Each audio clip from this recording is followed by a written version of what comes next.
7, 8, 9, 10. Mheshimiwa Rais ameahidi kuiendeleza Zanzibar katika sekta mbalimbali ikiwemo sekta ya michezo. Naamini mnafahamu eneo hili, mwenyekiti amesema miaka miwili nyuma halikuwa hivi, lakini viwanja kama hivi tunaendelea nazo, viwanja 17 kwa fezi ya kwanza.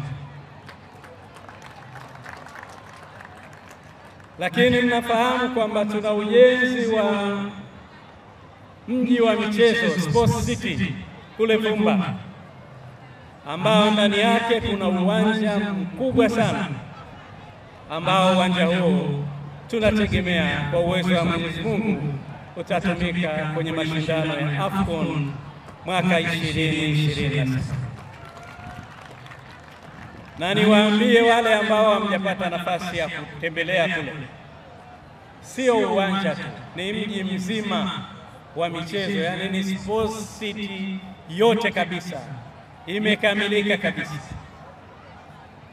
Hiyo ndio kazi ya Dr. Hussein Mwinyi, nami niwaahidi kwa niaba yake tutaendelea kushirikiana nanyi, tutaendelea kuhakikisha tunatoa kila msaada unaohitajika kuimarisha sekta ya michezo hapa Zanzibar na Tanzania kwa ujumla.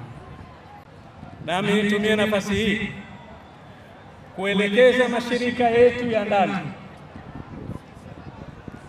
wakiwemo PBZ, ZRA, ZURA, ZECO na mengineo kuendelea kushirikiana na waandaaji wa mashindano haya ili mwakani tuweze kupata mashindano makubwa zaidi na udhamini mkubwa zaidi. Naamini ndugu zetu wa Mixx by Yas wataendelea pamoja na makampuni mengine, lakini nasi mashirika ndani tutaweka mkono wetu, na nikuhakikishie mwenyekiti, inshallah mwakani mambo yatakuwa vizuri zaidi. Naamini Mheshimiwa Waziri wa Habari na naibu wake pamoja na katibu mkuu na timu yao watafanya kazi nzuri kuhakikisha tunaunganisha na mambo haya. Nami nikiwa mtendaji mkuu wa shughuli za serikali, tutashirikiana kuhakikisha mambo haya yanakwenda vizuri.